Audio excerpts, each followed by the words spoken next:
Of course वेगळी भूमिका आहे, पण मला दिग्दर्शकाने सांगितलं काही रिव्हील नाही करायचं. पण खूप मजा आली काम करताना. ऑफकोर्स 2 दिग्गज लोक होती, त्या दिग्गजांबरोबर काम करायला खूप मजा आली. मामांबरोबर काय, मी अशोक मामांबरोबर पहिली फिल्म केली होती 1985 साली. त्यानंतर आमचा प्रवास आज असाच चालू आहे.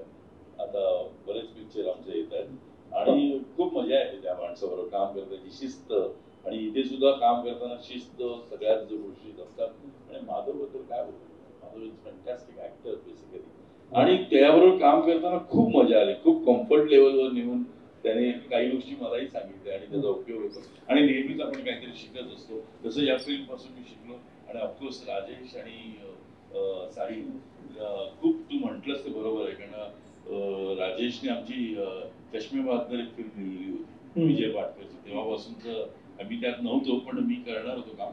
पण तेव्हापासूनची ओळख ही खंत होऊ नको. नाही म्हणजे त्यांची खंत नाही, ती विजय पाटकरची आहे. विजय पाटकरसाठी. पण एनिवे, पण खूप छान डायलॉग्स लिहिलेले आहेत. गाणं मी आज प्रथम ऐकलं आम्ही, पण खूपच गाणं छान आहे राजेश, खूपच मस्त. Very nice.